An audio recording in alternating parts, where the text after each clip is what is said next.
Sejam bem-vindos a mais um vídeo do Museu Virtual da FEB. Muito obrigado novamente pela audiência. Convido a todos já a assistirem todos os outros vídeos que já foram gravados e os que estão por vir também. No dia de hoje, nós vamos assistir uma palestra sobre um tema que é relacionado à Força Expedicionária, mas não necessariamente é um dos assuntos da FEB, mas ele está no contexto da guerra, né, da campanha da Itália, no qual a FEB estava, diretamente envolvida nos anos de 1944 e 1945, e é um assunto que está, digamos, nos estudos, né, da FEB. Não podemos deixar de lado, pois existem alguns equívocos em relação a isso, pois há livros escritos que dizem que o inimigo que a FEB enfrentou era realmente formados por velhos, formados por novatos, por inexperientes. Então, o assunto de hoje que veremos é sobre o inimigo, né, o alemão que estava em campanha lá no Teatro de Operações na Itália. Então, veremos características desse soldado alemão que estava lá, quem eram as tropas, como que ele se organizou defensivamente, né? Qual era a vantagem do defensor em relação ao atacante do qual a FEB participava. E convidamos para essa palestra de hoje o coronel Paulo de Novaes, que está na ativa do Exército Brasileiro, trabalha no Comando Militar do Sudeste, no estado de São Paulo, e é um estudioso da Força Expedicionária e do Exército Alemão também. Então, primeiramente, gostaria de agradecer, Coronel Paulo, a presença, a disponibilidade para dar essa palestra de hoje, e convido, então, ao palestrante para iniciar a sua palestra. Muito obrigado. Boa noite a todos. Agradeço mais as palavras do Coronel Zari, colega de trabalho. Dizer que é uma grande honra poder participar dessa apresentação. Como o Coronel Zari falou, o assunto, às vezes, nos focamos muito na FEB e esquecemos de saber quem estava do outro lado da colina, né? Quem estava à frente da FEB. E nos estudos militares, né, uma das principais fatores que nós estudamos é o inimigo, né? Com a minha área de inteligência, a gente tem sempre se colocar do lado do inimigo para entender quais as possibilidades, as limitações, as linhas de ação que o inimigo pode adotar contra a manobra, contra a ação que eu vou realizar, né? Então, no nosso caso específico aqui, a minha intenção, o meu objetivo principal nessa palestra são dois, né? O primeiro objetivo é fazer a apresentação, né, de como o exército alemão estava organizado na Península Italiana, principalmente na parte em que a FEB o enfrentou, né, como parte de todas as forças aliadas que lutavam na Península Italiana. E o segundo objetivo é desmascarar, como o próprio Coronel Zari abordou, alguns detratores da FEB que, ou talvez aí por uma questão ideológica, uma questão aí talvez de falta de conhecimento, enfim, de passar a imagem que o exército alemão era, na frente italiana, naquela fase da guerra, um exército pouco combativo, que não era a realidade. Sim, ele era um exército que tinha limitações logísticas de pessoal, mas é um exército aguerrido, como eu pretendo aí nessa apresentação mostrar aos senhores ali. Esse slide, essa imagem, ela quer retratar para a gente o cenário, o grande cenário, né, da campanha na Europa no fim de 44.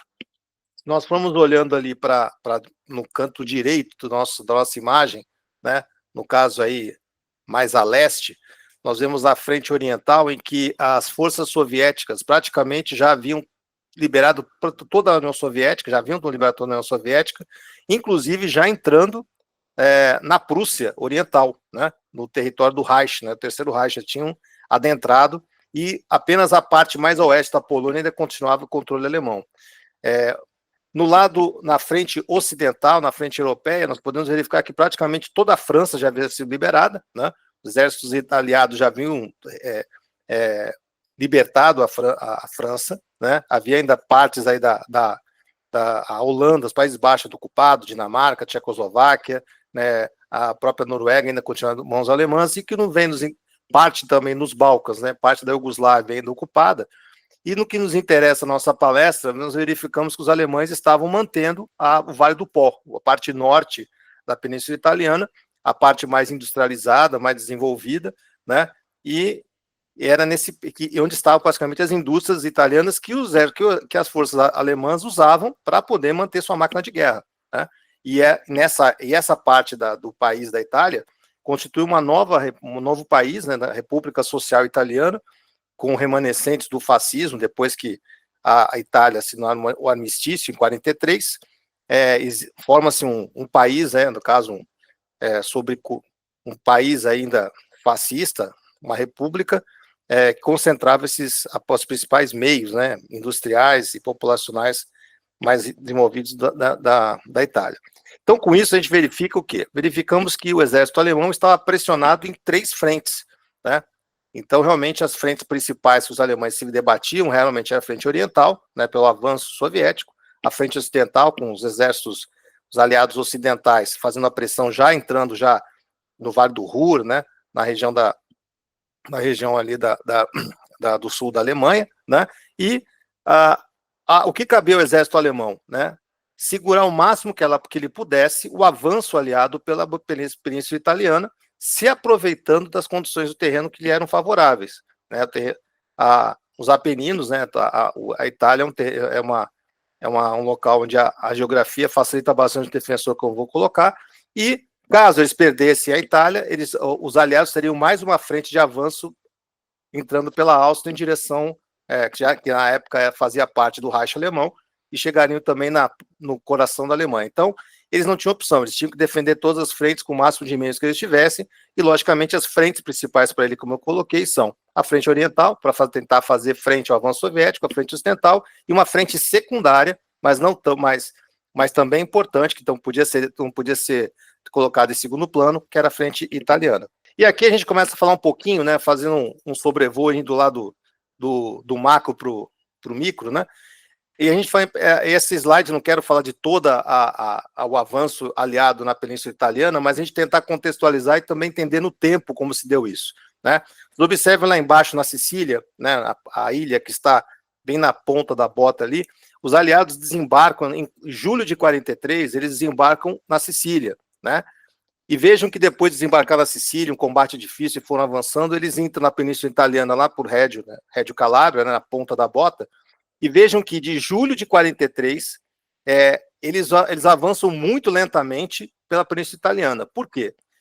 Como o exército alemão tinha que trocar espaço por tempo, ou seja, ele tinha que segurar o avanço aliado o máximo que ele pudesse, né? Ele não podia colocar muitas tropas ali, porque ele tinha frentes muito difíceis.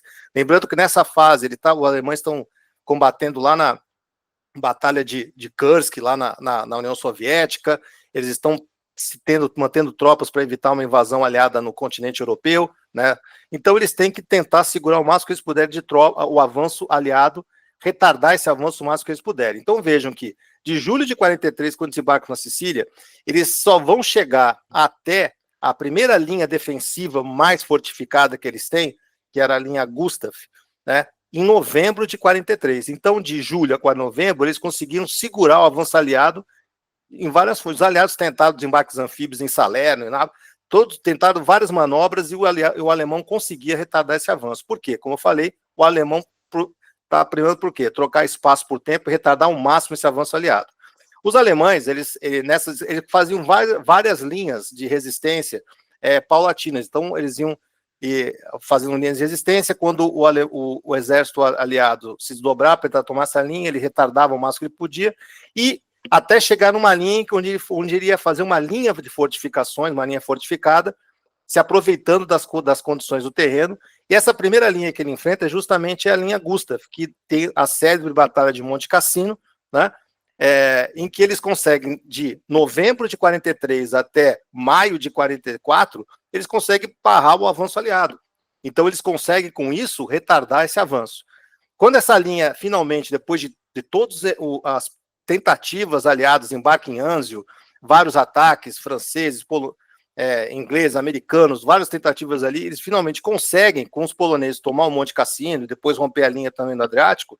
Os alemães, eles rompem o contato, ou seja, eles Ele sai da linha defensiva e começa uma nova ação retardadora em direção ao norte. Inclusive até cedem em Roma, eles não resistem em Roma, e vão seguindo para se preparar para quê? Para uma segunda linha defensiva, que aí nos interessa, que é essa segunda linha branca mais ao norte, que é a nossa linha gótica. Então da linha Gustav para a linha gótica, ele vai trocando espaço por tempo, ocupando posições não tão fortificadas quanto as linhas fortificadas a norte. Ele vai trocando até que ele chega na linha Gustav, que para ele é a última linha, a última parte da Península Italiana, onde ele vai conseguir fazer uma defesa em melhores condições. Por quê? A região de montanha, a Itália, a grande parte dela, o centro da Itália, é uma região muito montanhosa. E a montanha, o terreno montanhoso, ele é favorável ao defensor. Você, com menos meios, você consegue segurar, conter um número maior de tropas aliadas, né? Então, o atacante, né? Então, ele com um número menor de defensores, se aproveita, tendo o terreno da montanha como aliado, consegue segurar um grande número de tropas atacantes inimigas, né? E aí vocês observem aí, não tanto pela questão aqui a gente já essa imagem, vocês podem verificar que nós temos então uma linha da parte de baixo, né, da imagem para cima, ele fica essa parte mais bege, tendendo ao marrom, que passa em sentido transversal, é justamente a cadeia dos Apeninos, ou seja, essa linha é a última linha de elevações, de montanhas, em que os alemães poderiam montar uma posição fortificada, em que eles poderiam, economizando meios, pessoal, etc., conter o avanço aliado. Passada essa linha de montanhas, já entra na planície do Vale do Pó, e aí a superioridade material dos aliados em blindados, meios, aviação, se faria presente, aí os alemães não conseguiriam segurar o avanço aliado. Então os alemães sabiam que a linha gótica, essa linha que vocês podem ver ali, tem essa linha vermelha, essa linha pontilhada, mas depois tem aqui na imagem talvez não fique tão fácil de ver, os senhores verem que tem uma linha como se fosse vários dentes de dragão ali, em verde, então esse era o desenho da linha gótica. Então essa linha ela foi sendo fortificada aos poucos para justamente fazer o quê? Para que pudesse conter nessa última linha defensiva o avanço aliado. Vencida essa linha, se os aliados conseguissem tomar essa linha, ultrapassar essa linha fortificada, Vale do Pó, e do Vale do Pó já chegariam já na Áustria e finalmente chegariam já no Reich alemão. E agora, como é que as forças alemãs, depois que a gente falou um pouco do terreno, né, ou seja, os locais, como a lógica do defensor, por que o defensor se apoiou nessa linha de elevações para se defender, a gente vai entender agora como é que as forças alemãs estavam organizadas, né, no nível macro. Então, próximo slide, por favor.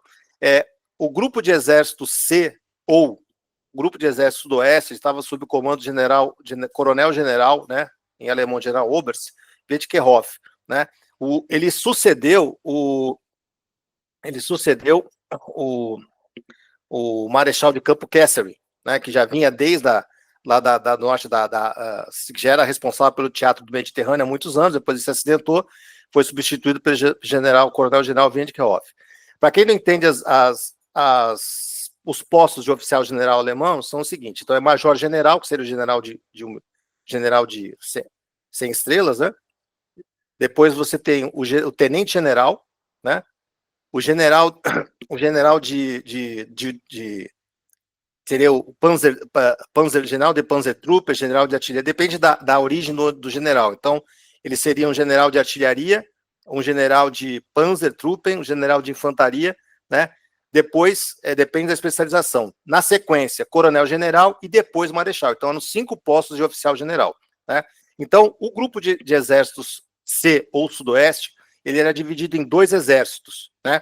O 14º Exército, do general de Panzertruppen, general de blindados Lemelsen, né, que estava mais eixado já no setor mais a oeste da Península Italiana, lá no Mar Tirreno, né, mais do lado da França. Do lado do Adriático estava o 10º Exército, do general de Panzertruppen, Trautkoher. Tá? O 14º Exército ele fazia frente ao 5º Exército americano, né? e o 10º Exército fazia frente ao 8º Exército Britânico, né? Quando a gente estuda a campanha da Itália, a gente vê que os dois exércitos corriam paralelos em direção ao norte, e esses eram os exércitos alemães que faziam frente a ele. Mais um slide, por favor. E o 14º Exército, né, que eu destaco que é o que nos interessa, porque foi esse exército que as divisões que nós enfrentamos estavam subordinadas. Ele era dividido em 2 corpos de exército, né? Então, esses corpos de exércitos, eles eram o 51 de montanha, que era comandado pelo general de artilharia Friedrich Wilhelm Hauck, e o 14º Corpo Panzer, né, corpo blindado, do general de tropas Panzer von Zenger. Von Zenger também um veterano que teve uma ação muito destacada na Batalha de Monte Cassino, né? E do outro lado, né, nós tínhamos também aí na parte do 10º Exército, o 1º Corpo de Exército de Paraquedistas, né, comandado pelo general de tropa de paraquedistas Richard Heydrich, e o 46º Corpo Panzer do tenente-general Gerhard von Schwerin. Mais um slide, por favor. Então, a FEB enfrentou, de toda essa estrutura, as tropas do 51 Corpo de Montanha, tá? E depois, no próximo slide, a gente vai detalhar com mais detalhes, vai mostrar com mais detalhes essa parte aí. Nesse 51 de montanha é que estava a 232, que nós enfrentamos Monte Cassino, que estava a 114 de divisão de caçadores, né, ou Jäger, que estava lá em Montese. Então, essa é o corpo de exército e esse corpo de exércitos, como eu falei, ele concentrava várias divisões de infantaria, de blindados, etc. No nosso caso específico, o 51 de montanha nunca teve tropas blindadas, né? Ele tinha alguns blindados, canhões de assalto, em apoio, mas não eram, diferentemente de um corpo um Panzerkorps, que ele tinha, logicamente, suas divisões blindadas, ou Panzer Grenadier, que tinha já os seus carros de combate ou tanques, né? Então, realmente, era uma tropa de montanha, até porque o terreno prejudica o emprego de carros de combate, tá? Vamos seguir o próximo slide, por favor. E aqui, pessoal, como eu falei, então, aqui outra ilustração, em que, como eu falei, que o 14º Exército estava em vermelho, né? Ele está fazendo frente ao 5º Exército. Se vocês pegarem ali no Mar da Ligúria, né? Mais à esquerda, né? Você vê que o 5º Exército americano fazia frente ao 14º Exército, né? E o 8º Exército, mais no lado do Mar Adriático, mais à direita da Península Italiana, ele estava fazendo frente ao 10º Exército. Observem que, se vocês puderem ver bem no meio, vocês vão ver a cidade de Bolonha, tá? Vocês veem, tem aquela parte azul que mostra o avanço aliado. Vocês verifiquem que Bolonha, né, está bem perto dessa parte azul, porque o esforço do exército aliado era tomar Bolonha para abrir o caminho para o Vale do Pó. E o exército alemão sabia que, porque numa região de montanha, você tem que tentar controlar os passos, ou seja, os caminhos por entre as montanhas, é onde as estradas, as rodovias levam a cidade, onde os passos, as estradas que passam através das montanhas, né? E eles sabiam que essa estrada que leva para Bolonha era a chave da vitória, e o alemão também sabia disso, por isso que eles defendem em melhores condições, colocam mais meios na defesa de Bolonha. O 51 Corpo de Montanha, até pela questão de ser uma região de montanha e ter poucos passos ou estradas que levassem para o Vale do Pó, ele tinha era não tão bem defendido, mas em compensação o terreno era mais difícil, né? Então por isso ele economizava meio nessa região aí. E aqui eu começo a abordar a questão das divisões de infantaria que nós enfrentamos, né? E então, agora nessa fase da apresentação, eu vou tentar falar nas 3 principais divisões que nós enfrentamos na guerra, né? Logicamente que nós enfrentamos outras, em menor grau, outras divisões, inclusive italianas, mas nesse caso específico a gente vai falar das 3 principais, né? A 232, que nós enfrentamos em Monte Castelo, a 114, que nós enfrentamos em Montese, e a 148, que nós enfrentamos ali forçamos a sua rendição bem no final da guerra, tá bom? Então vamos lá, a 232 de infantaria, pessoal, ela é o seguinte, ela foi criada em junho de 44 e era composta por 90% de veteranos da frente russa, tá? alguns falam, mas eram velhos, etc. Mas não era questão de que eram velhos, eram militares que tinham bastante experiência de combate. A frente russa era a frente mais difícil. Todos os militares que serviam na frente russa, eles vinham experimentados, era um combate muito mais violento e intenso do que na frente ocidental, né? Em que pese a superioridade de meio dos aliados ocidentais, mas isso é ponto pacífico no estudo da história militar da Segunda Guerra, que a frente russa realmente é uma frente muito mais agressiva, né? E uma coisa bem interessante da formação das divisões alemãs é que muitas vezes as divisões eram formadas como foi o caso da 232, formado por militares que estavam de licença na Alemanha ou em recuperação. Então ele era de uma divisão na frente russa, se teve um problema, estava em dispensa ou foi ferido e foi levado para um hospital na Alemanha. Quando ele estava para voltar para a frente de combate, ele era convocado para uma outra divisão que estava sendo criada, que foi o caso da 232, que foi criada em junho de 44, né?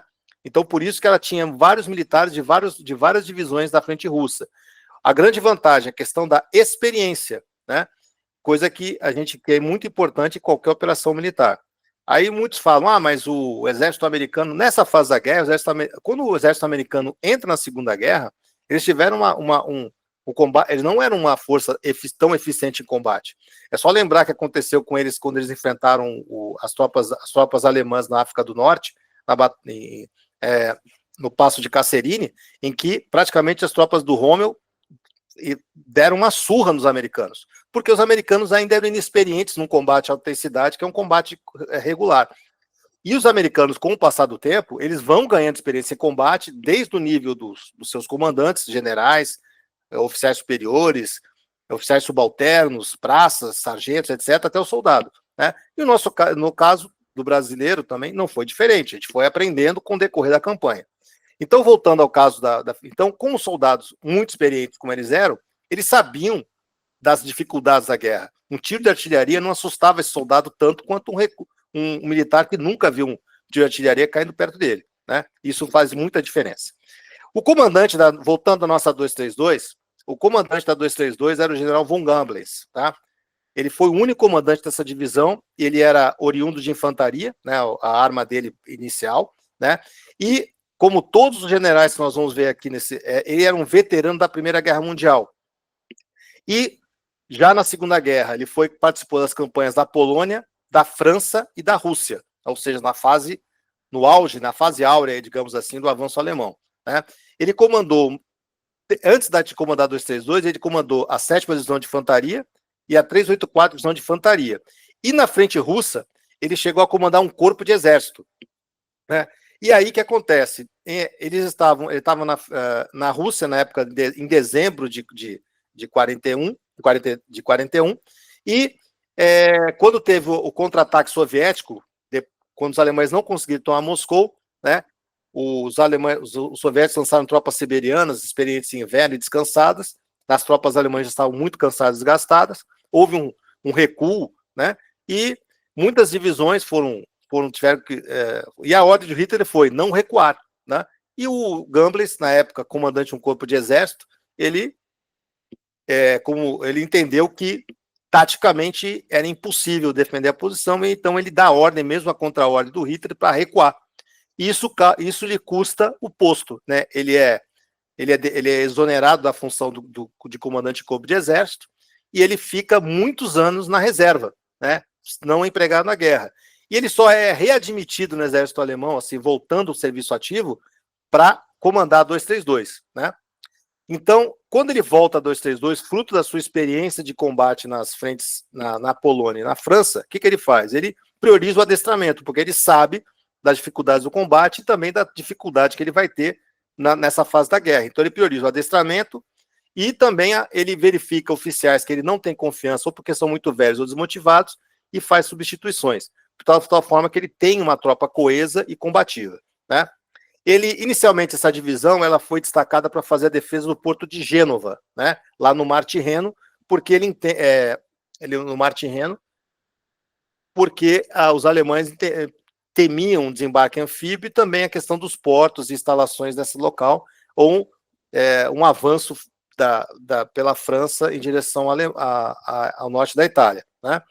Posteriormente, quando os alemães entendem que o sul sul da França já tinha sido invadido e os aliados sobem para norte, né, para se juntar às outras tropas que tinham descido pela Normandia, os alemães entendem que aquela divisão era mais necessária para fazer a defesa da linha gótica, e eles tiram a 232 do porto de Gênova, daquela região da costa da Ligúria, e levam, então, para as montanhas dos Apeninos, né? Substituindo a 94 Divisão de Infantaria, que era uma divisão que tinha um pouco mais de experiência, e essa divisão ela é mandada para fazer frente para a área, a frente que defende a cidade de Bolonha, tá? Próximo slide, por favor.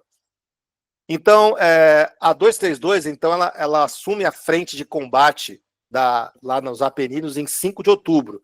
Esse avanço ele foi faseado. Por quê? Porque eles tinham que, aos poucos, né, eles tinham limitações de veículos motorizados, etc.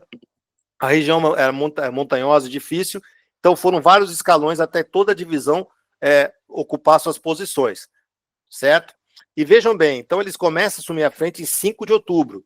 Vamos entender que os primeiros combates que a FEB vai desde a Task Force 45 até os combates no final de novembro e dezembro, é mais de um mês. Então isso é um tempo, e as posições já estavam sendo preparadas pela 94 Divisão, né? Então eles ocupam posições que já estavam em preparação pela divisão que eles substituíram. Então vejam que eles têm mais de um mês para preparar toda uma posição defensiva para fazer frente aos aliados. Como eu falei, então, voltando, deficiência de veículos motorizados e munição de artilharia, isso era em todas as frentes de combate, lembrando que era uma frente que os alemães era secundária para os alemães, né? Então eles economizavam meios ali, tudo era priorizado para as duas frentes mais contra os aliados ocidentais ou soviéticos, né? E era uma defesa em larga frente, eram 70 quilômetros de frente que essa divisão ela teria que fazer defender, né? E onde eles priorizaram, né? Quando você tem uma frente tão grande, você tem que priorizar setores. Então eles priorizaram o Passo de Abetone. Esse Passo de Abetone é uma estrada que passa pelas montanhas e ela vai chegar até Módena, né? Já no Vale do Pó, né? E o setor leste, que era o setor mais próximo de Bolonha, né? Então essa divisão, quanto mais perto de Bolonha, mais concentração de tropas ocorria, né? E essa divisão ela tinha que fazer duas tarefas principais, né? Combater as forças aliadas, defender esse terreno combatendo as forças aliadas e também os guerrilheiros italianos, partisanos que estavam atuando. Então, as divisões não tinham sossego. Teve um caso, inclusive, que um capitão da 232 ele foi num reconhecimento, ele foi emboscado por guerrilheiros, comboios atacados, enfim. Então, a área de retaguarda também era perigosa para as tropas alemãs também. E a ação defensiva muito bem conduzida pelas tropas do von Goebbels, né? Então, quando você fala uma posição defensiva, você não tem só uma linha principal fortificada de defesa, você tem várias linhas. Então, a primeira linha que você tem é o posto avançado de combate, né? Que é em elevações anteriores ali à posição principal. Então, ele colocou isso, e com isso você consegue identificar para pegar informações do inimigo e retardar o inimigo também. A utilização do terreno, então ele usou muito bem o terreno de montanha para montar sua posição defensiva, o que mostra a questão da dificuldade que nós tivemos, nós e os americanos, para tomar Monte Castelo. Então, ele soube muito bem usar o seu terreno, tá?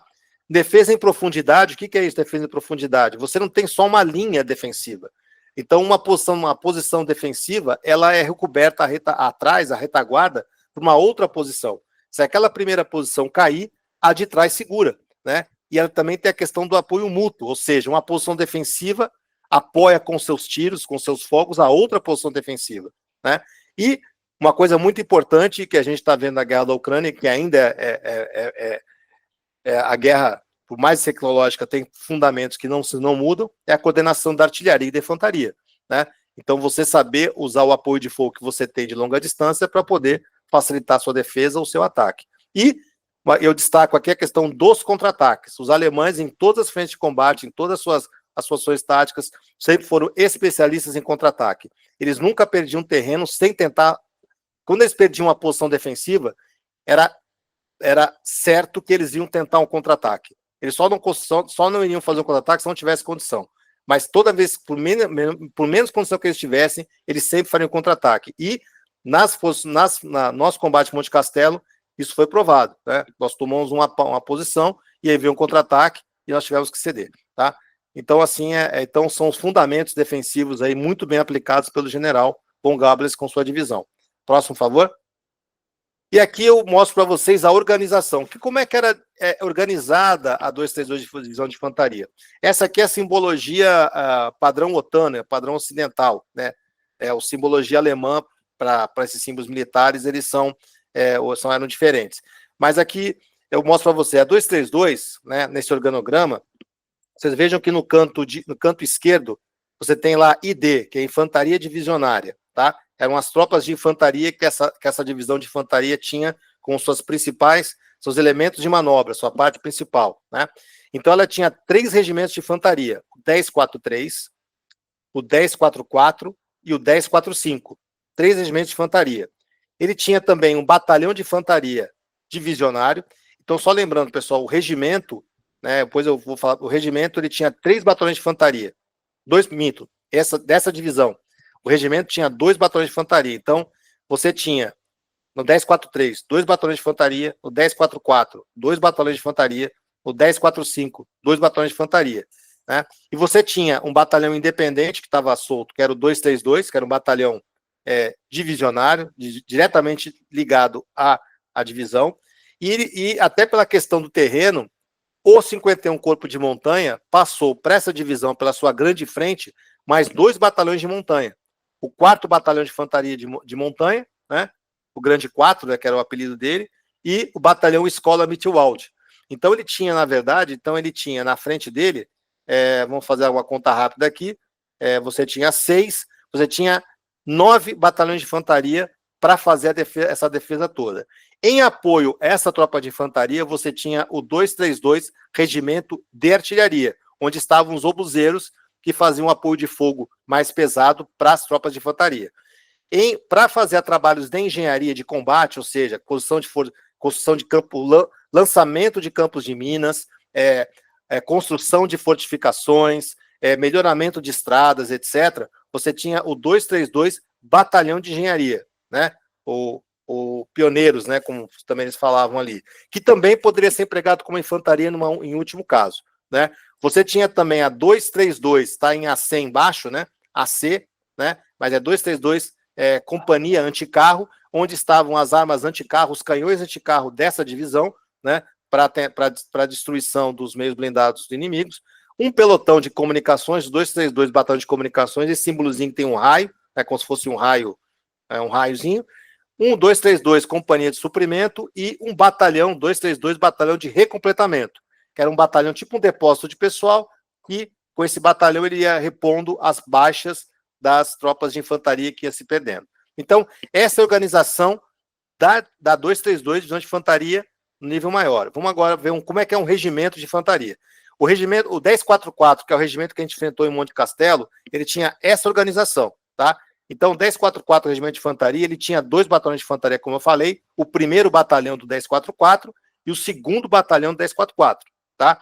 Cada batalhão de infantaria, ele tinha o quê? Ele tinha 4 companhias de fuzileiro, certo? Que são essas 4 companhias de fuzileiro e uma companhia de apoio. Essa companhia de apoio onde estavam as armas pesadas desse batalhão, que eram os morteiros, né? Os morteiros 81, você tinha as metralhadoras com as metralhadoras mais pesadas, você tinha outras armas em apoio às tropas ali. Então, essa organização. Nominalmente, essas companhias giravam na casa de 100 a 150 homens, mas depende da fase da guerra, muitos casos até chegava a 50, né? Devido à falta de reposição. Isso em todas as frentes de combate, né? Você tinha gente que estava baixado, mortos, desaparecidos, doentes, enfim. Então, poderia ser de 50 a 100, dependendo da fase do combate, né? Então, você tinha, como eu falei, o primeiro, o 1044, e cada batalhão desse, com 4 companhias de fuzileiro e mais uma companhia de apoio. O segundo, 1044, com a mesma organização, e você tinha a 13ª Companhia de Canhões de Infantaria. O que é um canhão de infantaria? É uma arma que tinha um calibre de 75 de cano curto, né, um alcance de até 3.375 metros, porque era para fazer o tiro direto, ou seja, não é aquele tiro curvo, né, que passa por cima das montanhas, etc. É um tiro que você vê, por exemplo, uma toca, uma posição de metralhadora inimiga na outra elevação, ele vai dar um tiro direto nela. Então, o canhão de infantaria tinha essa missão, né?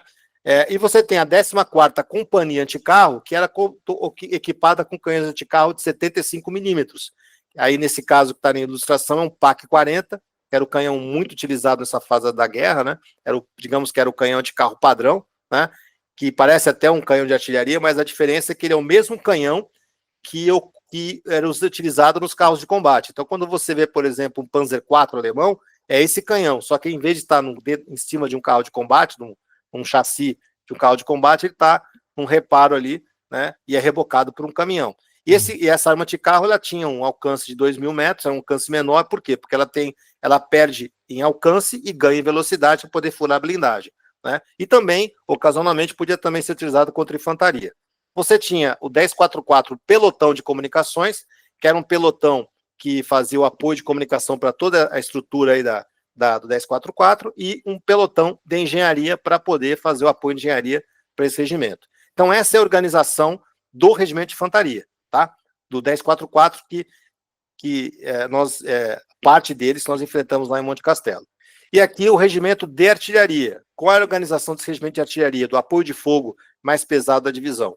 Ele tinha com ele, né, 9 obuseiros de 150 milímetros, tá? Que os obuseiros mais pesados que ele tinha, e um alcance máximo desses obuseiros de 13.250 metros, tá? Lembrando que essa arma é uma arma de tiro curva, ela atira por cima, faz uma trajetória balística até chegar na posição inimiga ali, tá? E depois ele tinha, além disso, mais 3 batalhões de artilharia, aí equipado com um canhão menor, de 105 milímetros, com alcance também menor de 10.675.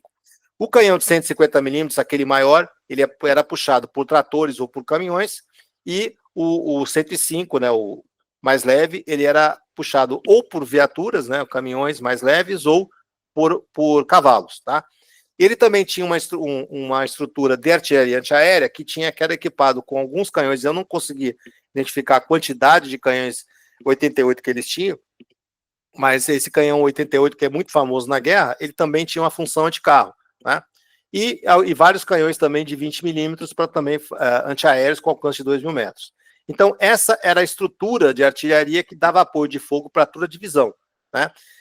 Só um parênteses, esses canhões, inclusive, nós ainda temos aí aqui no Brasil, né? Lá na Academia Militar das Agulhas Negras, esse obuseiro de 150 milímetros está justamente na frente do curso de artilharia da MAN, né? Assim como esse outro obuseiro de 105 milímetros. São armas que nós trouxemos para o Brasil e hoje estão enfeitando ali nossa gloriosa Academia Militar, tá certo? Então, essa aqui é a estrutura do regimento de artilharia, que é a estrutura que dá apoio de fogo para as tropas de infantaria da 232. Tá? Vamos seguir a próxima, por favor? E aqui, pessoal, eu sei que está em simbologia militar, eu vou tentar traduzir isso para vocês, fiquem tranquilos, tá? Observe o seguinte, essa aqui é uma frente de 70 quilômetros, tá? Essas linhas vermelhas, vamos entender que são as estradas, tá? Veja que você tem a rodovia 64 passando bem no sopé dos Apeninos, né? A famosa rodovia 64, e a rodovia que passa no Passo da Betone, né? Que vai em direção ao norte. Então, o que os alemães pensaram? Eu vou priorizar o quê? Eu vou priorizar o passo do Abetone, né? Na região ali o passo do Abetone com um batalhão de infantaria, a área que está mais montanhosa no meio, né? Que não tem como o inimigo avançar, é muito difícil ele passar por lá. Eu vou colocar uma defesa mais não tão forte, porque o inimigo não consegue passar por ali, tá? E depois, na parte mais crítica para a defesa, já direção a Bolonha, eu vou concentrar meus meios. Então, vocês vejam que na direita da nossa imagem, você tem uma concentração de tropas muito maior, né? Ao passo que na parte mais do centro e no canto direito, no canto esquerdo da imagem, as tropas estão mais espalhadas. Então, essa foi a organização que essa divisão adotou para poder cumprir sua missão que ela recebeu do 51 Corpo de Montanha. Defender uma frente de 70 quilômetros, né? Priorizou as partes importantes, que é a estrada que leva do Passo do Abetone, que está à esquerda, e a defesa mais forte mais próximo a Bolonha, né? E as áreas que não são tão importantes, eles ocuparam vários postos de vigilância, uma defensiva mais fraca, que é mais uma missão de vigilância do que necessariamente de defesa, né? Então, essa aqui que foi organizada no 232. Então, essa frente toda que vocês estão vendo aí são 70 quilômetros e grande parte deles terreno de montanha, tá bom? Vamos partir para a próxima. E aqui, pessoal, essa imagem aqui, ela é bem interessante, olha só. Essa imagem, pessoal, ela faz parte é uma imagem que foi feita pelo 4º Corpo de Exército americano, pela inteligência do 4º Corpo de Exército americano, tá? Em que eles conseguem fazer um mapeamento de todas as posições, as armas alemãs identificadas na região de Monte Belvedere, La Torrácia, Castelo, tá? Então, essa imagem, ela é a fotografia da posição alemã em 19 de fevereiro de 1944. E Monte Castelo, nossa tomada de Monte Castelo foi 21 de fevereiro de 1944, tá? Veja que é 2 dias antes da tomada. Então, veja a concentração de meios. Eu vou depois, na próxima slide, detalhar para vocês. Mas vejam que vocês têm uma grande concentração de tropas em Belvedere e depois também uma concentração lá na região de Monte Castelo. Eu vou mostrar mais para frente. Próximo, por favor. E aqui, pessoal, desculpa, eu falei 44, é 21 de fevereiro de 45. Perdão, me errei na data. Mas vamos lá. Observe, pessoal, isso aqui, né, dentro dessa simbologia, desse mapa de situação do inimigo, feito pelo 4º Corpo de Exército americano, tá? Essas setinhas que vocês veem aí, cada setinha dessa é uma metralhadora MG-42, tá? E vocês vejam que essas MG-42, e cada MG-42 ela não está solta, né? Ela não está ali abandonada, ela está junto dela, tem uma quantidade X de tropas de infantaria. Vocês veem que tem tipo uma cobrinha, tipo um zigue-zague. Cada zigue-zague dessa é uma fortificação de campanha que eles fizeram, tá? Uma fortificação de campanha. Então, quando você monta uma posição defensiva, você verifica o terreno e verifica quais as vias de acesso, o caminho que a tropa atacante vai fazer. E para você barrar cada caminho desse, você coloca uma posição defensiva. Então, o alemão fez um estudo terreno bem aprofundado e colocou. E vocês vejam que você tem, na primeira linha, você tem metralhadora, você tem uma segunda linha com metralhadora, você tem uma terceira linha com metralhadoras. Por quê? Aí que eu falo, defesa em profundidade. Se ele perdesse uma posição na primeira linha, o avanço inimigo ia ser contido pela segunda linha, assim sucessivamente, né? Então, ele organizou muito bem. E bem nessa parte roxa que eu mostro para vocês ali, bem no meio dessa parte roxa, justamente essa parte roxa é o Monte Castelo, tá? Então, o Monte Castelo, por mais que você não é só tomar o Monte Castelo, você também tem que tomar outras elevações que estão, ou neutralizar outras elevações que estão fazendo fogo no Monte Castelo. Aqui eu quero mostrar esses pontinhos ali, que eu botei a seta, são os morteiros de 81. Morteiros que são armas que fazem um tiro curvo, né? Tem um alcance menor que um obuseiro de artilharia, mas são armas de infantaria para dar o apoio de fogo às tropas de infantaria que estão na posição. Então, como eu falei, vocês vejam que você tinha uma defesa em várias linhas, cada posição defensiva ela era recoberta pelo tiro de outra posição, o apoio mútuo, que nós chamamos no jargão militar. Uma posição recobria com seu tiro a outra posição. Então, quando a gente fala nos ataques de Monte Castelo, um dos grandes problemas dos relatos é que quando a gente avançava, começava a receber fogo de Belvedere, que está mais, no caso, aí, mais à esquerda da imagem. Então, se você não tomasse Belvedere na frente, você não conseguiria tomar Castelo, porque era impossível, porque você tomar tanto fogo vindo de Belvedere que era impossível você conseguir avançar. Então, parte do insucesso que a gente teve nos 3 ataques anteriores que nós conquistamos foi graças ao quê? Ao apoio mútuo que as posições alemãs defensivas tinham. E uma falta de um ataque consistente por parte dos americanos na Monte Belvedere. Quando os americanos avançam em Belvedere, já com a 10ª de montanha, aí nós conseguimos tomar Castelo. Sozinho a FEB não iria conseguir conquistar Monte Castelo, se não também atacasse Belvedere, tá? Então a gente tem que entender o seguinte, que eu quero falar com isso. A posição alemã estava muito bem defendida, tá? Ah, mas dizem que só tinha 100 e poucos alemães em Monte Castelo. Pessoal, numa posição de montanha, tá? Numa defensiva numa montanha, você com poucas pessoas e metralhadoras, você consegue segurar muita gente. Isso aí foi provado, inclusive, em Monte Cassino. Tá? Em Monte Cassino, na campanha italiana, lá atrás, né, no final de 43, tem um microfone aberto aí. Você com os paraquedistas alemães com pouco efetivo conseguiram segurar muitas tropas aliadas. E a mesma coisa aconteceu em Monte Castelo. Então, com um efetivo menor, usando o terreno de maneira correta, né, você consegue segurar um efetivo muito maior. E lembrando, pessoal, eles começaram a chegar nessa posição em outubro. Nós fomos atacar lá no final de novembro. Vejam que eles têm vários... E quando uma tropa está numa posição defensiva, ela não fica dormindo na trincheira o dia inteiro.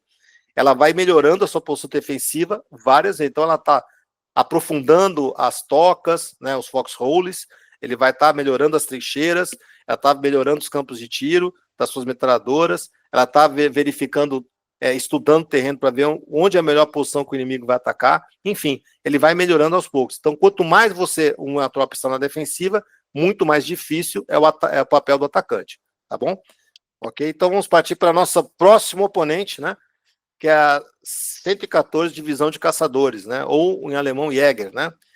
A divisão Jäger, né, é uma divisão mais leve que uma divisão de infantaria, né? Ela tem uma organização mais leve, né? Ou seja, tem menos estruturas pesadas na sua organização.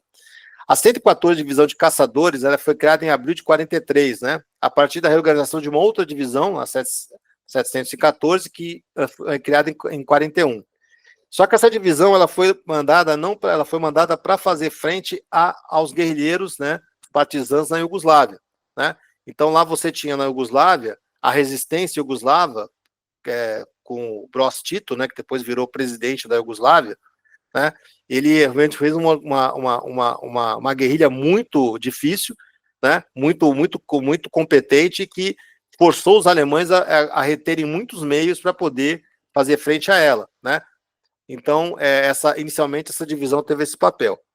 Depois, né, já no contexto da Batalha de Monte Cassino, desembarque da cabeça de praia de Anzio, a 114 saiu da Iugoslávia e foi reforçar as tropas que estavam cercando as tropas aliadas que tentaram desembarcar em Anzio, né, ao sul de Roma. Então, relembrando, né, os aliados, enquanto atacavam Monte Cassino, tentaram um desembarque anfíbio a retaguarda das tropas alemãs em Anzio, né, para tentar ataque por trás e tentar chegar em Roma. Só que os alemães os aliados demoraram muito, os alemães conseguiram conter e nessa contenção houve uma batalha também da cabeça de praia de Anzio, e essa divisão também participou. Em janeiro de 45, o então coronel Strahammer, ele assumiu o comando da 114 Divisão de Caçadores. Então ele assume o comando já bem no final da guerra. Esse Strahammer, até a história dele, é o seguinte: ele era austríaco, né? Então ele veio do exército austríaco. Em 38, quando você tem a junção, né, o Anschluss, teve a junção da Alemanha nazista com a Áustria, né? A Áustria foi anexada pela Alemanha nazista, na verdade, né? Muitos oficiais, a maioria deles do exército austríaco, foram incorporados no exército alemão. E aí o Strahammer entrou, né? Mesmo assim, mesmo sendo um austríaco de nascença, não sendo um alemão, né, ele foi veterano das campanhas da Polônia, da Rússia e da Itália, né? Assim, da mesma maneira como o von Gambles com a 232. Então, era um veterano. Nessa imagem aí que vocês veem, ele está ainda com o uniforme de coronel. Vamos lá, próximo. O general Strahammer era um oficial muito rígido, né? Então, quando você começa, você lê um pouco como foi a história dele, ele é um oficial muito rígido, né? Autocrático, uma pessoa autocrático, né? E também, ele, apesar de ser austríaco, no alemão, era ideologicamente motivado. Ele acreditava na causa dele, né? Ele acreditava na defesa aí ele realmente comprou aí a ideia do Terceiro Reich, né? E bem no final da guerra, né? Semanas antes aí da Batalha de Montese, esse então coronel foi promovido a major-general, que é o primeiro posto de general, em abril de 45. E vejam só que curioso, ele morreu em combate em 2 de maio de 45. 2 de maio de 45 foi o último dia da guerra na Itália, né? Então, ele acabou morrendo no último dia, né? Ou seja, então ele foi combatente até o fim, né? Digamos assim. Apesar de apresentar problemas pontuais de liderança, né, então a 114, inclusive, num determinado evento, ela cedeu parte das tropas para apoiar a 232 e teve um desempenho inadequado, digamos assim, né, e aí o Sramana ficou muito possesso, muito nervoso e resolveu o problema apertando mais os parafusos da sua divisão, né. Assim a gente sabe que tinha muita gente também, a guerra, muita gente cansada também, né? Então, um oficial que conseguiu, mesmo com essas questões, fazer uns acertos, e com isso ela conseguiu fazer a divisão dele ter um desempenho melhor, né? E a 114, lá em Montese, ela ofereceu uma tenaz resistência à febre. Não foi um combate fácil, né? Depois eu vou mostrar para vocês os mapas, né? Fica mais fácil a gente ver. Na frente de Montese, a 114 lançou vários campos de minas e fez o eficiente emprego dos fogos de artilharia e de morteiros. Ou seja, ele fez um excelente trabalho, né, de um excelente plano de fogos, né, plano de artilharia, né, para poder conter o avanço. Então, quando você vai lendo sobre a Batalha de Montese, você vai vendo a quantidade de campos de mina, problemas com as minas, a artilharia alemã, que mesmo com as suas restrições ali, ela conseguiu atrapalhar bastante o nosso avanço, né? Próximo, por favor. Essa é a organização da 114, veja que ela tem menos estruturas que a 232, né? Então ela tem na sua infantaria divisionária 2 regimentos de infantaria, que basicamente é a mesma estrutura dos regimentos de infantaria da 232, tá? Ela tem um regimento de artilharia, o 661, né? Também com a mesma organização, né? Com algumas, acho que, se eu não me engano, né, tinha um batalhão de artilharia 105 a menos. O 114 batalhão de reconhecimento, né, que era um batalhão especializado nessa parte de reconhecimento, né, e também servia como tropa de infantaria, né? O 114 batalhão anticarro, 114 batalhão de engenharia, 114 batalhão de comunicações, 114 companhia de suprimento e o 114 batalhão de recompletamento. Então, essa é a estrutura da 114, ok? Próximo slide, por favor. E aqui, pessoal, nessa imagem, vamos observar aqui, vejam o círculo, volta isso. No círculo amarelo é a posição da 232, da 114, melhor dizendo. E em verde, tá como DIB, na Divisão de Infantaria Brasileira, é a nossa FEB, tá? Vejam que de toda a frente do 51 Corpo, a frente mais estreita é a da 114 de caçadores. O que isso simboliza nessa fase do combate? Lembrando que nessa fase, Monte Castelo já tinha caído, tá? As posições defensivas, as linhas de altura que se debruçavam sobre a Rota 64, que vocês podem ver lá que era a estrada, né? Levava a Porreta Terme, já tinham sido tomadas pelos brasileiros e pelos americanos, tá? Então, nessa fase, no estudo do alemão, ele entendeu que a frente mais significativa para defender era a Montese. Por isso que a frente, na defensiva, quem recebe a frente menor é porque realmente é onde você entende que você tem que defender em melhores condições. Então, a 114 estava nesse setor mais estreito, porque era o setor em que eles queriam dificultar o avanço aliado, tá? E aí você tinha lá embaixo a nossa divisão de infantaria da FEB, tá? Você veja que a 232 estava mais nessa época, né? A 232, o 51 Corpo de Montanha era composto pelo 232 de infantaria, 114 e a 114 de caçadores e a 334 divisão de infantaria. Era um corpo de exército a 3 divisões, tá bom? Vamos para a próxima imagem. E aí, pessoal, a gente vai falar e aí, eu não vou entrar... A finalidade dessa apresentação não é a gente falar dos combates, né? É sim apresentar o inimigo, tá? E como é que o alemão se organizou para fazer frente ao avanço aliado nesse setor. E agora a gente vai para a nossa última divisão, né? Que nós enfrentamos, né? A 148. A 148, ela foi criada em dezembro de 39 com uma divisão de reserva, né, com reservistas vindos da Silésia, né, na Alemanha, né. Em 40, essa divisão ela foi transferida para a França e em setembro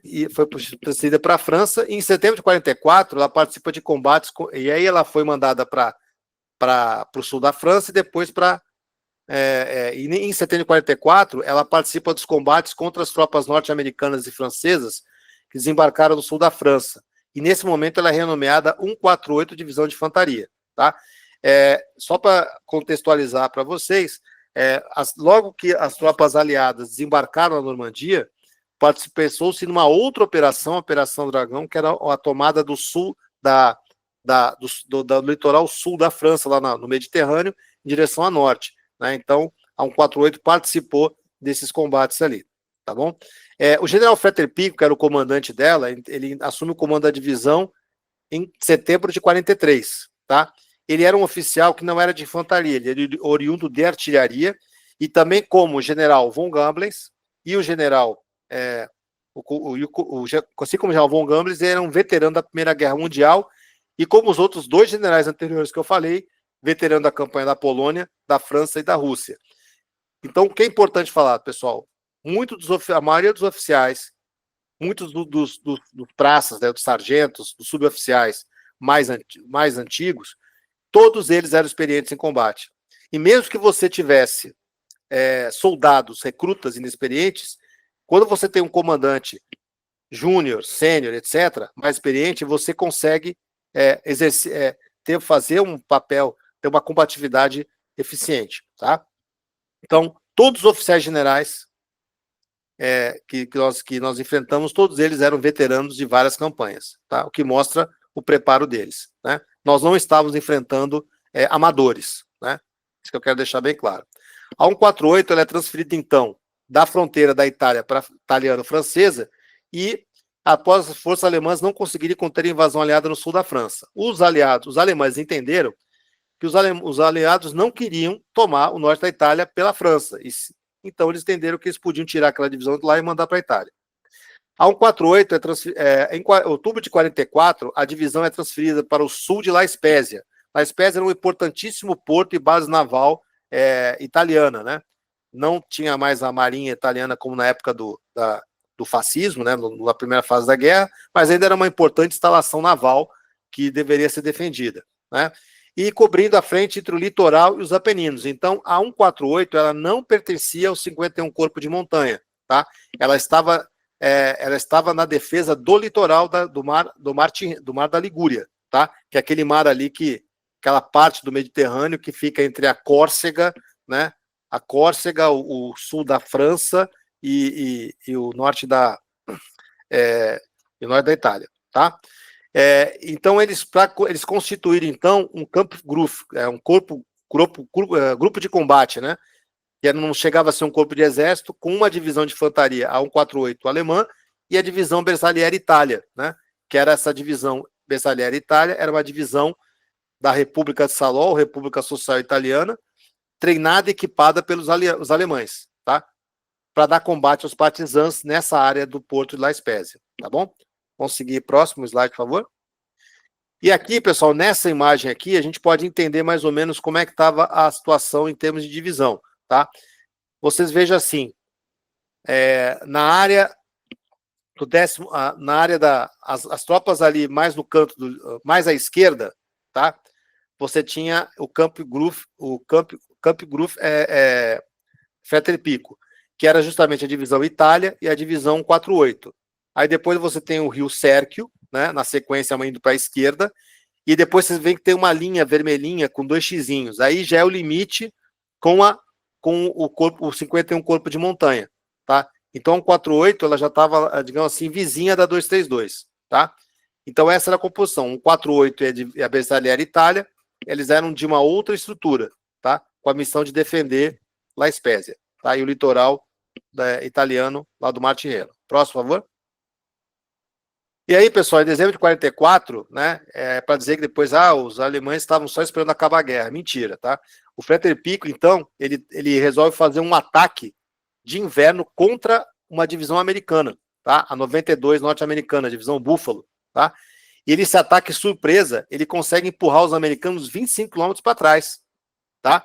Então, veja que para uma tropa que, em tese, estaria se sentindo derrotada, nunca se poderia fazer isso. Ao contrário, era uma tropa que ainda tinha poder de combate, ainda tinha motivação para combater, tá? Por mais que a situação em outras frentes fosse difícil, eles ainda continuavam combatendo, tá? Essa divisão americana, né, ela foi empurrada 25 para trás, e eles só conseguiram parar o recuo dela quando o 5º Exército, quando o 5º Exército, não, o 8º Exército cedeu uma divisão indiana para poder conter o avanço alemão, tá? Então vejam que não é uma tropa que a alemã, no caso, ainda bastante combativa.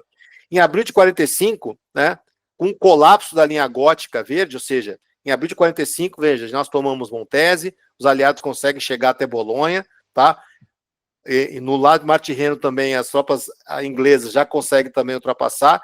Os alemães não conseguiram segurar, por mais que eles tentassem, e a partir daí, praticamente a frente na Itália, a frente alemã na Itália, ela se dissolve, né? E aí, a ordem que eles tinham era o quê? Recuar. E recuar para onde? Tentar chegar na Áustria, que na época fazia parte da Alemanha, tá? Como pudessem, né? Então, o que o Frederick Pico fez? Ele pega todo mundo que tinha os remanescentes de várias divisões, a dele, que estava praticamente intacta, né? E os remanescentes da divisão Bersaglieri Itália, e os remanescentes da divisão Panzer Grenadier, da 90 Panzer Grenadier, né? E inicia com esse pessoal ali tentar o retraimento em direção ao Vale do Pó e posteriormente chegar na Áustria, né? E essa divisão não é uma retirada, uma debandada, né? A retirada, ela é um movimento, é uma marcha para trás, tá? Que tem todo um procedimento de segurança, é uma organizada, então ele vai recuando em ordem, né? Fazendo uma retirada em ordem, tentando chegar na Áustria, né? E nessa fase, quando você tem o colapso da linha defensiva, você tem um grande problema de comunicações. Então, o comando do Grupo de Exército C, né? Do 14º Exército de Montanha, então todas as tropas alemãs não conseguiam as ordens chegar à ponta linha, então eles ficaram praticamente sem ordens, sem instruções, então eles sabiam que não, agora não tem o que fazer, nossa missão agora é retrair para a Áustria do jeito que a gente puder. É o que a 148 tentou fazer, tá? Próximo slide, por favor. E aí, pessoal, só veja a animação aí, por mais um cliquezinho para ver com o 48 tentar. Esse era o caminho que o 48 queria fazer, ou seja, tentar chegar na Áustria. Vejam que o caminho era longo, né? Teria que passar por todo o Vale do Pó, mas eles poderiam muito bem ter tentado se render no porto, mas não tentaram, ou seja, eles tentaram cumprir a missão dele, a ordem deles, que era o quê? Tentar chegar de qualquer jeito na Áustria, né? E eles tentaram fazer isso. Próximo slide, por favor. E em 27 de abril de 44, a vanguarda da 148 Divisão de Infantaria, então não vai a divisão inteira recuando, então ele manda uma vanguarda, né, que é uma tropa menor, geralmente o batalhão dele ali, avançado, né, e os outros restantes da tropa, o grosso da tropa, fica mais para trás.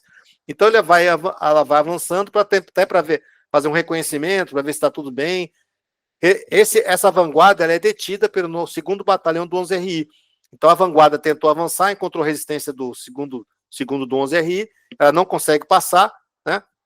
E a partir daí, a gente não vai entrar em detalhe também da batalha de Fornovo de Taro, mas o que acontece? Então a FEB, né, decide o quê? Vamos cercar essa divisão. Assim que foi identificada que era uma divisão de infantaria retraindo, né, tentando escapar, então a FEB resolve fazer o cerco, né? Então o 6º RI recebe essa missão de fazer o cerco em Fornovo de Taro, e com isso ela consegue impedir o avanço o recuo da 148, né?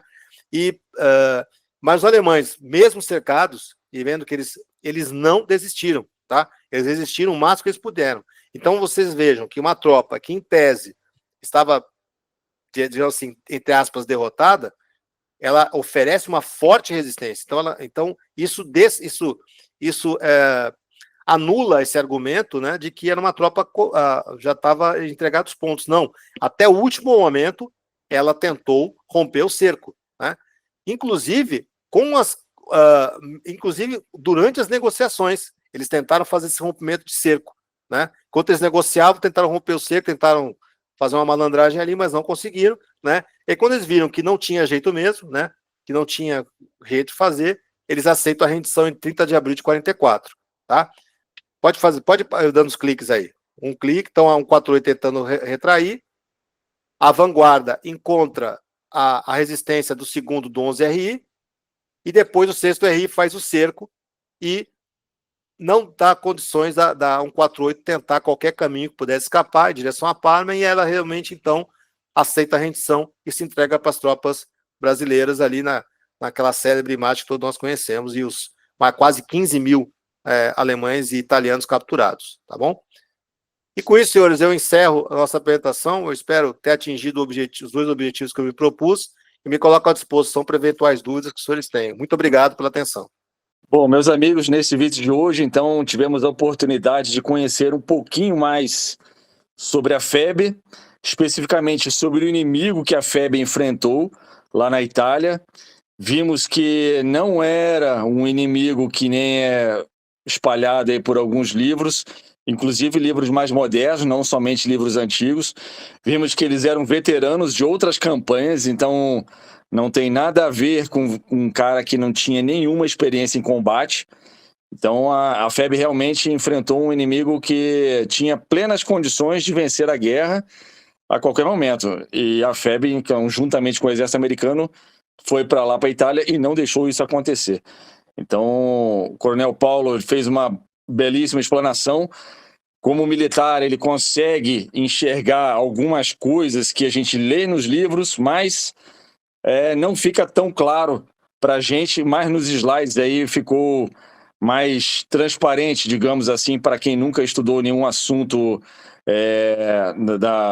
da lide, né, militar, alguns termos que são relativamente desconhecidos, e esperamos que esse vídeo tenha clareado mais um aspecto relacionado à nossa Força Expedicionária Brasileira. Gostaria de agradecer, Coronel Paulo, sua presença, sua disponibilidade, e deixamos aberto o convite para mais palestras aí no futuro próximo. Muito obrigado. Coronel Paulo Novaes, em nome do Museu Virtual da FEB, nós agradecemos a sua palestra, muito esclarecedora, pedagógica, e conhecer um pouquinho sobre o que a FEB enfrentou, né? Esse perfil, isso com certeza começa a ampliar o nosso olhar e valorização ainda mais dos nossos heróis da FEB, né? E agradeço também ao Júlio Zari pela mediação na palestra de hoje, e podemos abrir para as questões. Muito obrigada. Acho que o Paulo tem uma questão. Olá, boa noite a todos, né? Mais uma vez ao Coronel Paulo, o particular agradecimento pela excelente explanação que foi feita, parabenizá-lo pela excelente competência e capacidade. Parabéns, Coronel, pela sua explanação, mas a minha pergunta, ela vem no ponto de vista de capacidade técnica, né? O senhor fala aqui no começo da sua palestra que ambos os exércitos tinham a sua positividade e a sua negatividade, o seu lado bom, o seu lado ruim, né? Assim como nós tínhamos o nosso lado ruim, nós tínhamos também um lado positivo, e o exército adversário da mesma forma. Com essa condição posta, haveria uma capacidade, tendo em vista a visão do senhor, de mensurar se inicialmente a FEB, quando chegou ao terreno de combate, ela estava em condição minoritária? Pergunta assim, minoritária em que sentido? Efetivo? Tropa? Perdão, em relação ao efetivo dela, com relação aos alemães, a quantidade de soldados, ou a questão também, moral, motivacional? Também, e no ponto de vista tecnológico. Olha, é o seguinte, vamos lá. O exército alemão, realmente, ele tinha, em nível tático, muitas armas muito eficientes. Até a famosa MG-42, a Lurdinha, né, era a melhor metralhadora de emprego geral da Segunda Guerra, né? Bem como também, e inclusive hoje a MG-42 chama-se MG-3 e ela continua em utilização em vários exércitos, né, com outro calibre, lógico. Tá? Muitos equipamentos alemães também muito eficientes, obuseiros, corridas de carro, etc. Entretanto, pela questão da guerra, pela situação da época da guerra, eles tinham realmente muitos materiais de primeira linha, só que eles lutavam em 3 frentes diferentes, então eles não tinham tanta quantidade de material quanto eles gostariam de ter, né? Veja bem, então eles tinham materiais de qualidade, né? Mas tinham limitações logísticas e também de quantidade de material, por quê? Eles estavam lutando em 3 frentes diferentes, e mais uma vez, a frente italiana era uma frente secundária, né? Mas na montanha, o próprio terreno de montanha, ele anula um pouco a tecnologia, tá? Por quê? Porque a montanha sempre vai favorecer o defensor. Um carro de combate dificilmente vai conseguir ter a mesma eficiência na montanha, né, do que numa área mais aberta. Então eu não consigo empregar aquele material militar na toda a sua potencialidade, né?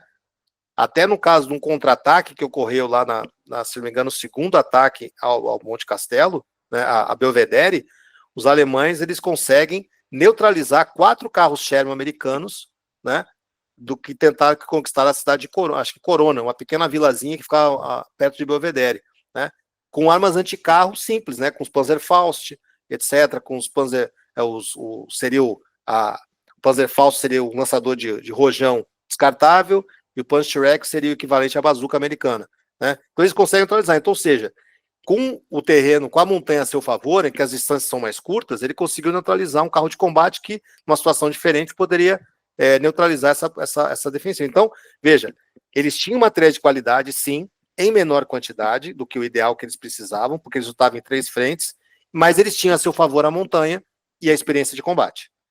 E vamos entender o seguinte, nós recebíamos material também americano, que também, muitos materiais eram de qualidade, eram bons, né? Então, lógico, a MG42 é melhor que a .30 americana, na minha opinião, sim, a MG42 é melhor, mas a .30 é uma eficiente, né?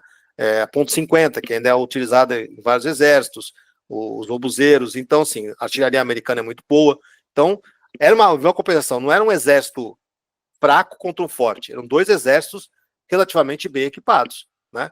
O alemão com suas deficiências, a gente também com nossas deficiências, né? O Coronel Vaz aí quer fazer uma complementação aí a essa pergunta, quer dizer, a resposta. Estou só complementando ali a parte, essa pergunta. Primeira parte, né, o Coronel Nedon Vaz, ele já colocou bastante, já deu uma resposta mais que suficiente, mas eu gosto de complementar algumas coisas, tá? Primeiro, ele já falou a experiência de combate. Bem ou mal, a FEB chegou em 45 e o alemão tinha lideranças com 4, 5 anos de guerra. Isso pesa muito. E isso é uma constatação desde a época romana. Se você mistura recruta com antigo, com experiente, a tendência é o experiente levar o recruto rumo à excelência, né? Então, o alemão tinha essa vantagem inicial. Isso tinha. Quanto ao terreno, um detalhe muito importante para a infantaria, se você tem 5 dias para preparar um terreno, você já considera esse terreno fortificado. Então, se eu vou atacar uma posição inimiga, se ele já está lá 5 dias, se eu vou atacar, eu espero o pior. Ele já está fortificado, já tem as trincheiras bem estabelecidas, linhas de suprimento, artilharia regulada. O alemão teve quanto tempo para preparar o terreno de Monte Castelo, por exemplo? Né? Ele tinha técnicas e pessoal especializado em montar o terreno. Não era o infante alemão que montava. Ele recrutava a mão de obra externa para montar as posições de defesa. O coronel falou muito bem também, né? Numa posição de montanha, desde Termópilas também, um curto estreito, poucos pontos de passagem, favorece muito ao defensor.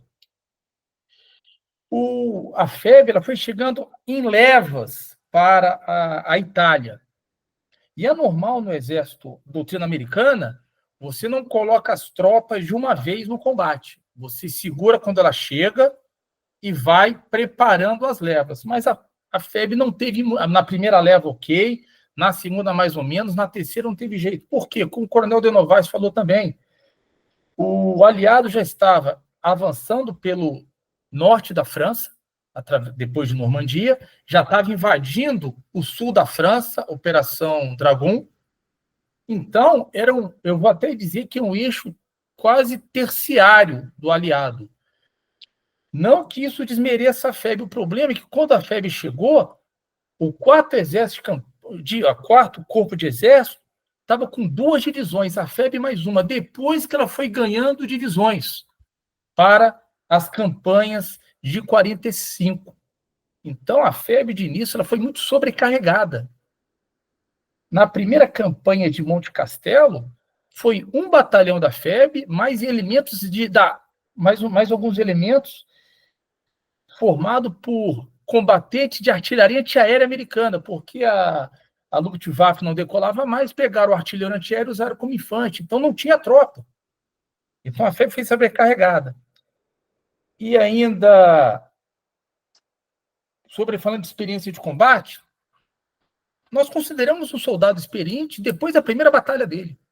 Se ele sobreviveu ao primeiro combate dele, ele já é considerado, não é veterano, mas já é experiente. Aí, com o passar das campanhas, da parada do Natal, o soldado brasileiro foi adquirindo uma experiência suficiente para contrabalancear a experiência alemã. Para dar um exemplo, já é da época do Coronel Zari, da área dele, a 11ª Divisão de Montanha, que atacou junto com a FEB Montese, ela chegou crua de guerra. Ela nunca tinha visto guerra também.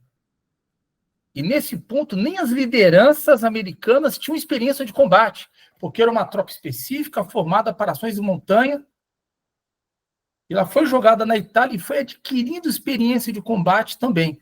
Então, agora o alemão, como eu sempre falo, era o melhor exército do mundo. O alemão ali, ele era o melhor exército do mundo. O que ele fez na Segunda Guerra Mundial, e nós pegamos um soldado de um Brasil agrário, semi-industrial, que nós não conseguimos atingir as exigências sanitárias do exército americano. Nós rapamos tacho para mandar para a Itália. E não ficou a dever. O que ele fez em Monte Castelo, o que ele fez em Montese, o que ele fez em Fornovo. E eu gostei do que o Coronel de Novaes falou, que ele quebrou uma mítica que me irrita muito. O alemão não estava se entregando, ele estava se retirando para defender a mãe pátria. Na cabeça do alemão, ele tinha que se retirar para defender a Alemanha. Tá? Obrigado aí pela pergunta, cara. Paulo, parabéns mais uma vez aí pela apresentação. Para quem não sabe, desde a Academia Militar, quando eu quero perguntar alguma coisa de exército alemão, eu pergunto para o Coronel de Novaes. Inclusive, a palestra que eu dei, eu cheguei a fazer pergunta para ele. Tá joia? Uma vez, Paulo, muito obrigado. Não estou jogando confete, não. Sempre falei isso, desde esse pô. Tá joia? Parabéns aí, meu amigo. Tamo junto. Um abraço. Finalizando, prometo ser bastante breve, com essa colocação, coronel, que o senhor fala de que a FEB, isso é notório, é conhecedor, de que a FEB foi sobrecarregada, essa última explanação que o senhor faz, o nosso recrutamento, que nós não conseguíamos alcançar as condições sanitárias, que nós éramos a raspa do tacho, né? Tudo isso pode ser considerado uma sobrecarga para nós que estávamos iniciando em um campo de batalha completamente adverso e que nós não tínhamos conhecimento. E que, apesar de toda essa situação de sobrecarrego, a missão da FEB foi uma missão de, a todo momento, de cumprimento e de cumprimento com êxito e com glória, sem falar na palavra recuar. E eu finalizo com isso aí, agradecendo a todos. Primeiramente, agradecer, coronel, foi uma palestra brilhante, né? Eu sou o Antônio Odon, sou daqui de João Pessoa, né? Faço parte do grupo de estudos e reencenação histórica da Força Expedicionária Brasileira, o GEFEB. E, primeiramente, gostaria de saber se o senhor vai disponibilizar esses slides aí, e já pedindo autorização. Eu sempre faço palestras em escolas, às vezes algumas ONGs me chamam, que eu possa reproduzir aí sua palestra, né, presencialmente. E eu tenho, assim, algumas perguntas assim, bem pontuais, espero que o senhor possa responder.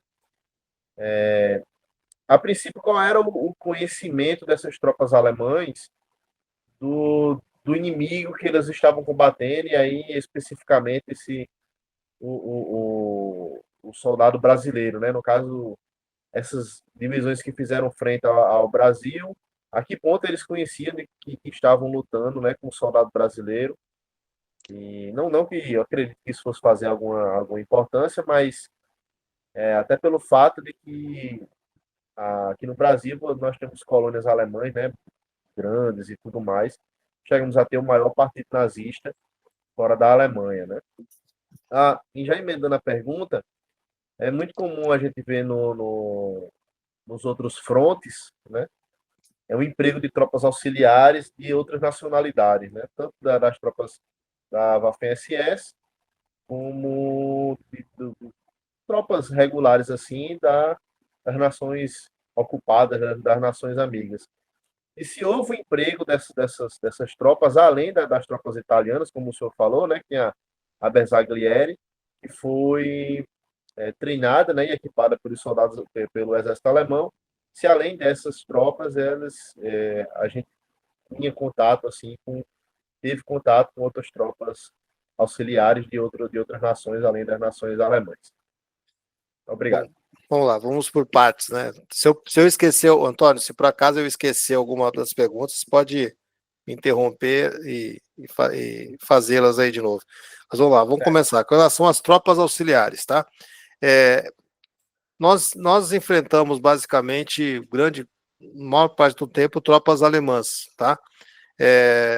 Houve logicamente na fase inicial, antes de nós chegarmos aí no Vale do Cerco, etc., alguns contatos em menor escala com tropas italianas, mas não era nada significativo, foi uma coisa muito de pequena monta, né?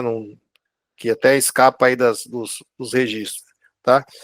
Não enfrentamos nenhuma divisão da SS, digamos assim, dessas tropas que podemos dizer de outros países, né? Havia realmente na SS uma tropa de italianos, né? Mas não há registro de enfrentá-los, né? Basicamente, nosso maior adversário, sim, foi o exército alemão regular, né? Não houve tropas auxiliares. Nós capturamos, né, elementos da divisão Bersaglieri Itália, né, no final da guerra com o 48, né? Mas aí, realmente, quem deu principais combates para a gente na região de Fornovo de Taro foram tropas da 148. Por quê? Porque a divisão Bersaglieri Itália, no final da guerra, com o final da guerra, muitos dos seus integrantes desertaram. Então ficaram poucos militares italianos, realmente fascistas, ou que motivados. O próprio general Carlone, ele foi capturado, né, pelas tropas brasileiras, né? Mas não houve, assim, nesse caso, um combate efetivo, né? A gente pode dizer digno de nota com tropas italianas, né? Com relação a se o alemão ele sabia que tropa brasileira, a 148 com certeza não. Tá? A 148, quando ela recua lá para Fornovo de Taro, que é o que nós conseguimos aí, ela só veio se deparar com saber que eram brasileiros quando ela foi receber o cerco, porque ela fazia frente, toda a guerra dela, ela estava fazendo frente ao exército americano, a 92 de infantaria americana, tá? Então, para ele, eram americanos. Né? Apesar do nosso equipamento ser parecido, as viaturas eram americanas, nossos capacetes eram igual aos americanos, o armamento básico era americano, tá? Só quando você tem contato próximo é que você consegue identificar. Muitos dos alemães acreditavam, né, nos níveis mais baixos, acreditavam que eram americanos que eles estavam enfrentando.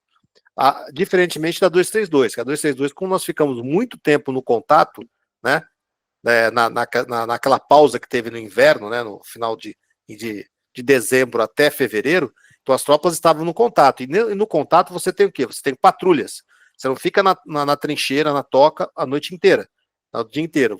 Então é lançado patrulhas para poder fazer reconhecimentos, capturar tropas inimigas para obter informação. Então, nós tivemos soldados nossos capturados, capturamos alemães, né? As patrulhas se encontravam e aí, logicamente, eles nem sabiam que tinham brasileiros, né? Teve um caso aí que nós capturaram quase por volta de 30 militares brasileiros, né?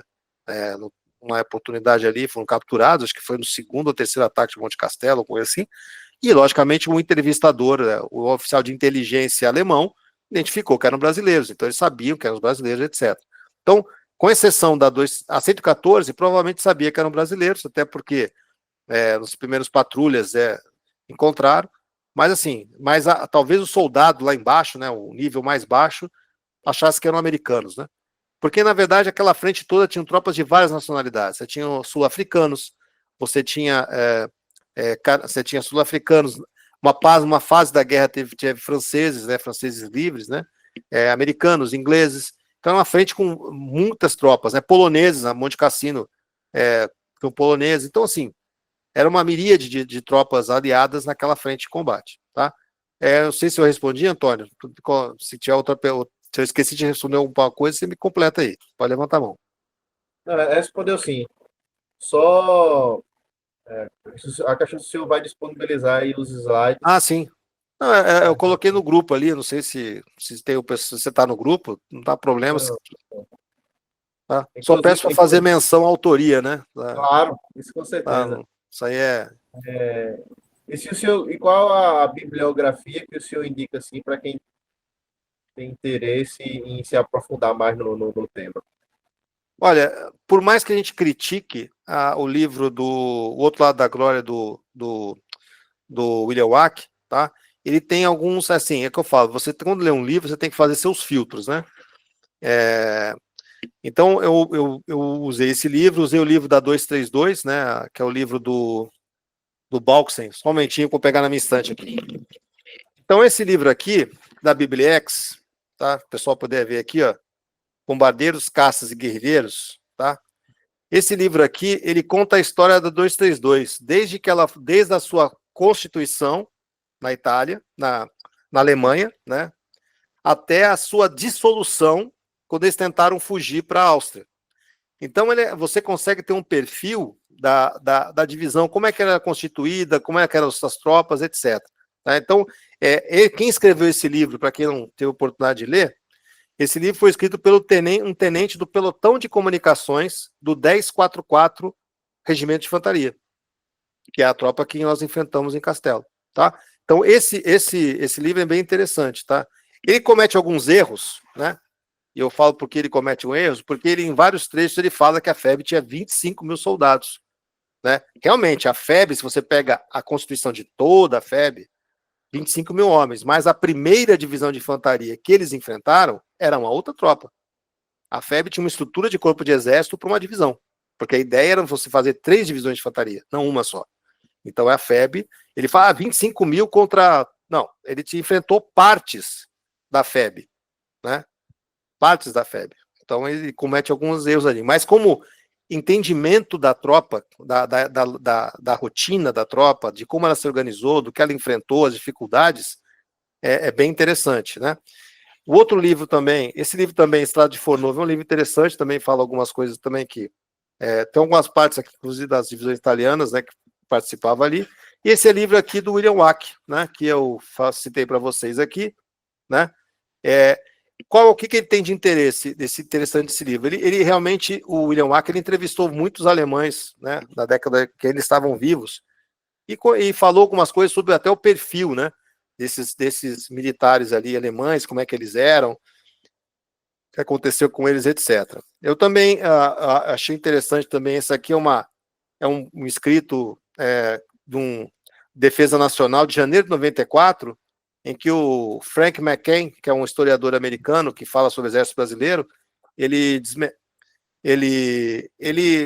assim, ele refuta o livro do William Wack, né? Mas se você pegar os filtros certos, assim, entender, tirar a parte, digamos assim, era o final do governo militar, então tinha uma certa resistência os militares, então o pessoal ainda confundia muito confundia muito a questão de ideologia com história militar, enfim, não quero entrar nesse mérito, tá? Mas ele faz uma entrevista com o pessoal e começa a trazer várias histórias pessoais desse pessoal. Então você consegue entender o von Gablens, como é que ele era, após a personalidade do Starhammer, que era o comandante da 114, o Fretter Pico. Então são coisas interessantes, né? Para você ter uma uma leitura, né? O alemão, o brasileiro, ele foi um inimigo como o americano foi, como o inglês foi, né? Então ele combateu bem e quando a gente a gente lutou com um inimigo competente e vencemos esse inimigo competente. Então ele nos deu trabalho, nós demos trabalho para ele, né? Mas nosso papel foi extremamente relevante aí. E também, logicamente, pesquisa de internet, arquivos, etc., que eu não tenho aqui à mão agora, tá? Então, fiz um compilado de matérias, imagens de internet ali, né? Eu também quis basear muito essa apresentação com mapas, né? Porque isso facilita a compreensão, tá? Essa que foi a ideia ali, tá bom? Então, eu espero ter respondido aí a questão aí. Eu gostaria também, desculpa, eu gostaria também de convidá-los, né, a assistir a palestra do professor César Campiani, que está disponível no playlist do Museu Virtual da FEB, Como Estudar a FEB, e ele faz uma breve explanação de vários autores. Então, seria interessante também, fica aí a dica. Tá? Obrigada. Boa noite. Seria possível uma última pergunta? Sim, pode fazer. Boa noite, coronel. Eu sou Ricardo Zanon, sou professor da Universidade do Estado de Santa Catarina, aqui em Joinville, e meu tio-avô foi veterano de Montese. Só uma conjectura, se eu puder fazer uma pequena explanação rápida. A 148 se retirava para a Áustria, correto? Se ela tivesse conseguido chegar à Áustria, ou pelo menos chegar àquela região de Cortina d'Ampezzo, Bolzano, Trento, teria feito alguma diferença? A guerra se estenderia um pouco mais do que aconteceu? Zanon, não. É só conjectura. Não, sim, não. Na verdade, é o seguinte, é a questão de você entender a questão do dever, né, do militar, né, sim, claro. Da disciplina. Muitos militares alemães, nessa fase da guerra, já sabiam, muitos há meses, né, que a guerra estava perdida, né? Então, numa situação assim, o instinto de sobrevivência falaria: se entreguem para você evitar a morte. Eles sabiam que uma divisão de infantaria não ia fazer diferença numa guerra que estava em várias frentes, né? Naquela fase, em 45, os alemães já tinham passado o Oder, já estavam em Berlim combatendo, os aliados ocidentais já tinham entrado no na Renânia, enfim, eles sabiam que ela estava perdida, não tinha o que fazer mais. Mas mesmo assim, eles sabiam que a resistência, mas a missão deles qual era? A ordem foi: retraiam para o Reich. E eles tentaram fazer isso da melhor maneira possível. Esse livro aqui, desse livro aqui, que é um livro bem interessante, né? A 232, ela simplesmente se dissolveu. Eles formaram várias colunas de marcha, eles fizeram vários grupamentos aí para tentar retrair de maneira descentralizada, né? Porque eles perderam o controle, eles perderam as comunicações com o quartel-general no nível mais alto, né? Tinha uma ordem sumária, ou seja, retrair, e eles tentaram fazer do jeito que eles fizeram. E as divisões foram sendo capturadas, cercadas, etc. E no final do livro, dando spoiler para quem não leu ainda, o resto da divisão é cercada por partisãs e acaba se entregando para os aliados, né? E que foi negociado ali. Então, o fato foi, eles tentaram cumprir a missão. O que seria o mais fácil? Já perdi a guerra, levanto o braço, me entrego para a tropa regular, aliada, não para o partisã, porque eu posso ser assassinado, né? Lembrando que tinha muito ódio, né? Muito ranço, né? Naquela fase ali, né? Por outra tropa de ocupação. E ele podia ter se entregado para o aliado ocidental, ir para um campo de prisioneiros e esperava a guerra acabar. Mas não, ele falou: minha missão qual é? Retrair? Vou retrair. Diferença faria para o resultado final da guerra? Não, não faria.